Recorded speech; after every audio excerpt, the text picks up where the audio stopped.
Hi, this is to the Secretary of State. It's in connection with a PIP claim that I made for mobility allowance. My national insurance number I've included, YT198522D, so that's exact thing. There is my address included. It's there, 6 St Andrews Road, Lhanbryde, IB308NZ. Now, one of my disabilities, I'm dyslexic. So I've been using this method of contacting people for years. I do videos, right? I will obviously try and ascertain the appropriate address for you, whatever, right? And we'll direct this video there. So simply put, in a nutshell, I have, this is a list of my diagnoses, right?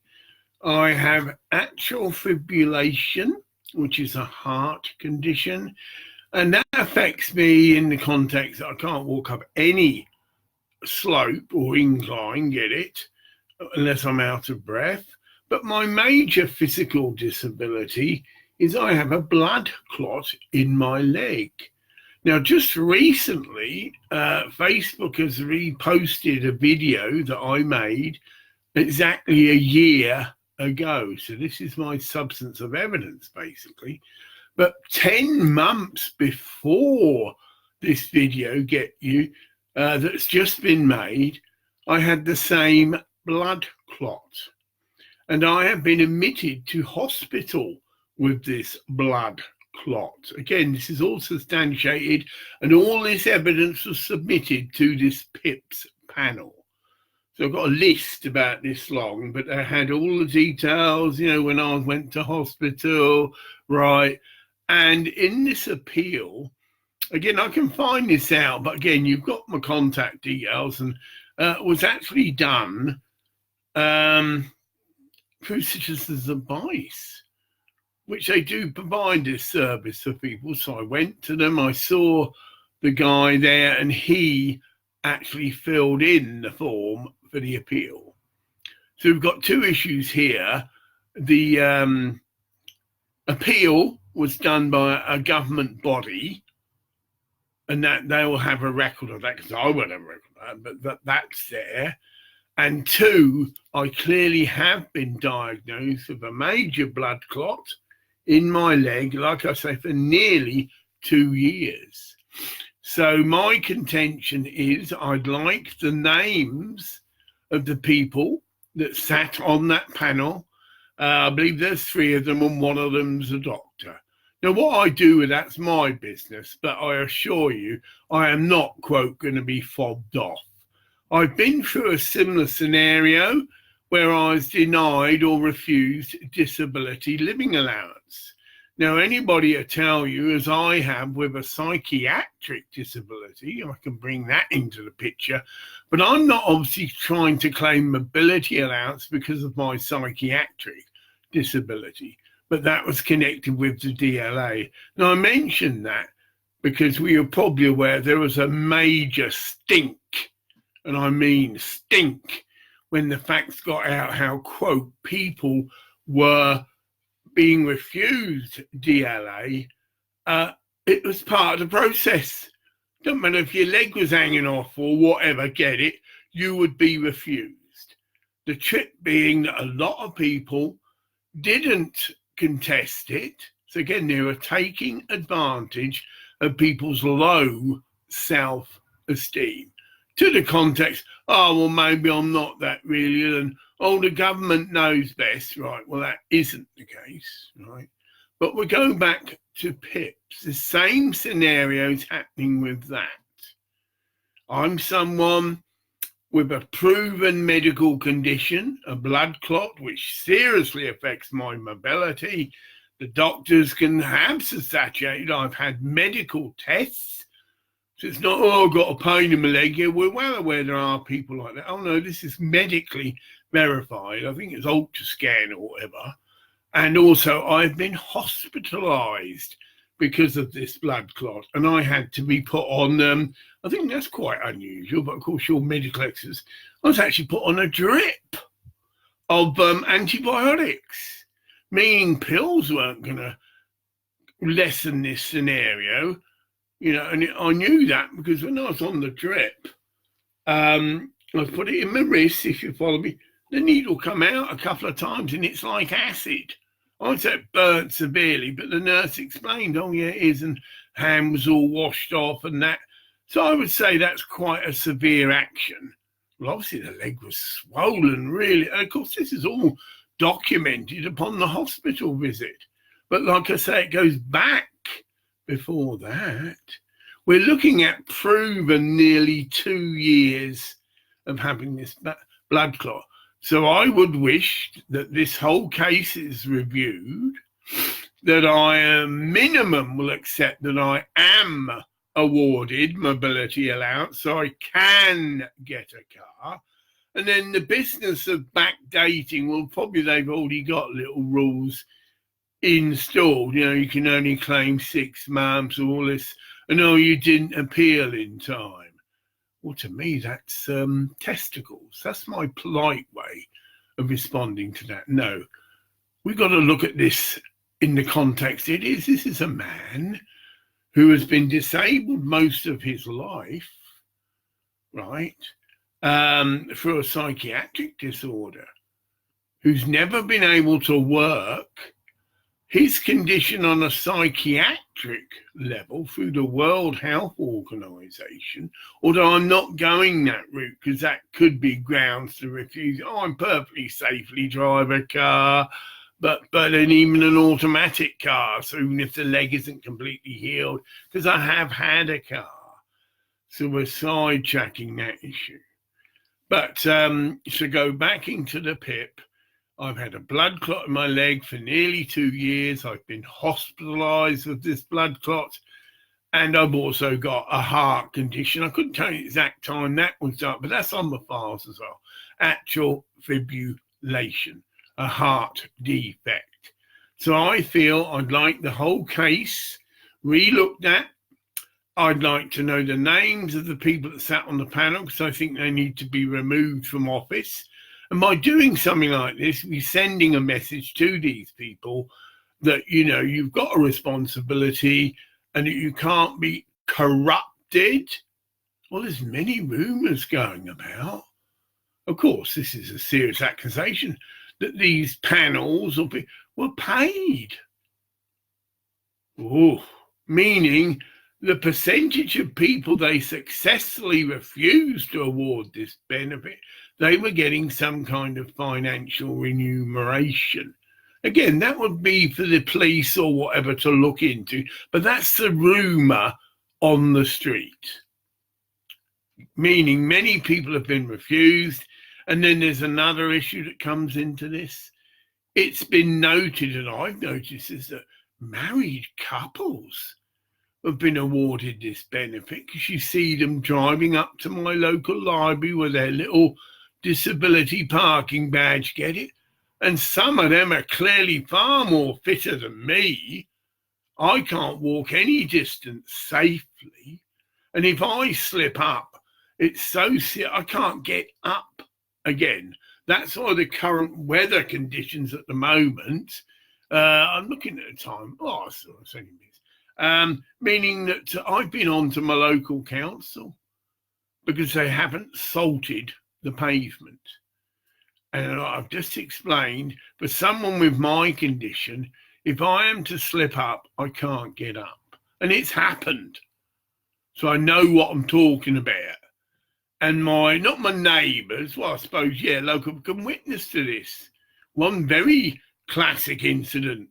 I had slipped up on my drive and I had to wait. Well, if you understand where I live, Lhanbryde, most people use cars, get it? And very few people do use the pavement.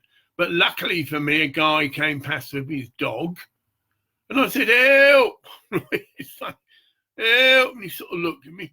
And I had to tell him. He thought I was winding him up or some kind of joke. I said, no, I can't get up, mate. And that was the trip. I couldn't. And he had to lift me up and I could grab my fence and I could get home. But I was actually stuck there, 20, 30 minutes So I'm very cautious. Now we're in the winter period, and that's a side issue, but I have complained to Moray Council. Could they please supply me then with my own salt and gritting box, so I can salt and grit my own little bit of drive myself? Get it? Which I might add, the estate across the road has it, and I used to get it from there. But too risky for me to do now. I used to carry a bucket, cross the road and walk round to this little estate, but they have got their own sand and gritting box. That's now not a feasible thing for me to do. Get it? So I'm prepared to have a totally independent medical examination. It will mainly be, there's a test, it's called ultrasound, and it can verify that the blood clot, very much so, is still in existence. I'm prepared to go under the medical examination test to do with my heart condition. Get it? Because I've done that in hospital, and that won't have changed, hasn't changed. And then I'd like the names of these people, because you could say, oh, we can't do it or whatever, because I wish to take a civil action. And I will go, excuse me, I won't swear, as public as shite. And people will come out of the woodwork, as I know, who are there, who also feel they have been misjudged, get it, and haven't got a fair settlement.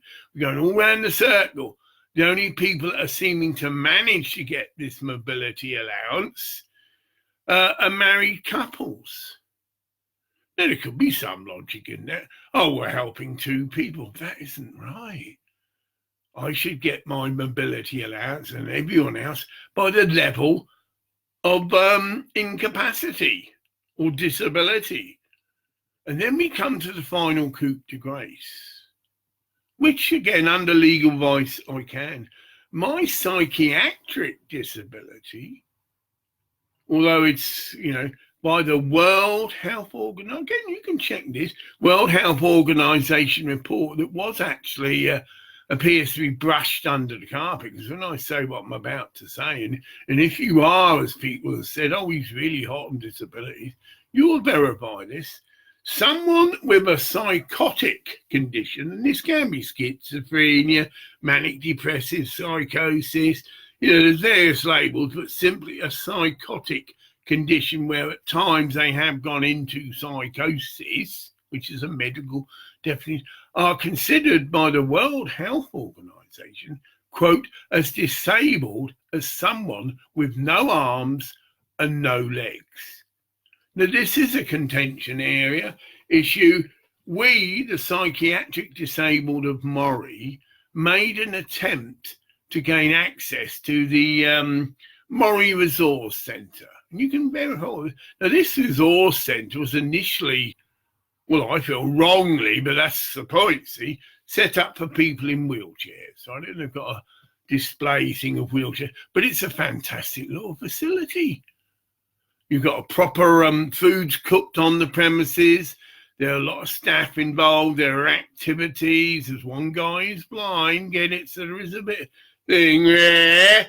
But we approached them, I say we, a group of people who have a psychiatric disability, and they let the clients decide, which is wrong. Well, do you want to allow these people who, or some, hundreds of, but some of them come and use the facility, and they, who are not, are not well aware of parking, these are just, general people in a wheelchair, which can come under many things. So they're not genned up on what a psychiatric disability entails. They wouldn't know what psychosis is, get it? Or if they do, it's probably misdone, get it? Because they said, no, we don't want them here. No, we should have had access to that facility, and on a fair basis, it's a trip, it's not my fault. Why do I think, apart from the people's ignorance, these people is another issue, and this can all be substantiated. People with a physical disability, they have a lot of support from relatives and friends. So it's political, yeah. Imagine the scenario. I'm afraid your Joe Willie's can't use the facilities. We've got someone more disabled who wants to use it. I mean, that would be the trip. That's what eventuate. There'd have to be a major reassessment And we are more disabled than someone with no arms and legs, get it? It's obvious that a lot of people are going to have to give up their place. So there is that, if you like, water under the bridge. But for a lot of us, there is a resentment against Moray Council. There's also a resentment against the people that currently are using the resource centre. And it's £1 million. I can't say it's a really nice facility, but the planners get it. Why? Because we go around the circle, the mentally ill of Moray. It's shit. Sorry, I've used that word. Facilities we have. Now, I'm not an expert because I don't actually, again, because of my condition, we go around the circle. I'm terribly emotional. I haven't been to my mental health drop-in. Get it? And guess what? It's actually run in the Moray Health Resource Centre, but it's once a week. Get it? Now, these people that are using the facility, it's, 6 days a week. I don't think it'll work on Sunday. So we, the mentally ill of Moray, have a drop-in once a week. There might be some other little facilities, but again, very limited and very limited in facilities. There's your trip. When we use, or might be changed, the Moray Resource Centre for our one morning drop-in session on a Saturday, we don't have staff to cook us a meal. The canteen's closed, and we just bring in biscuits and tea. Big difference. Get it? Big difference. So if this shit comes to pan, although a lot of people consider me a bit eccentric, because I'm a lay Baptist priest, and my religion has helped me a lot.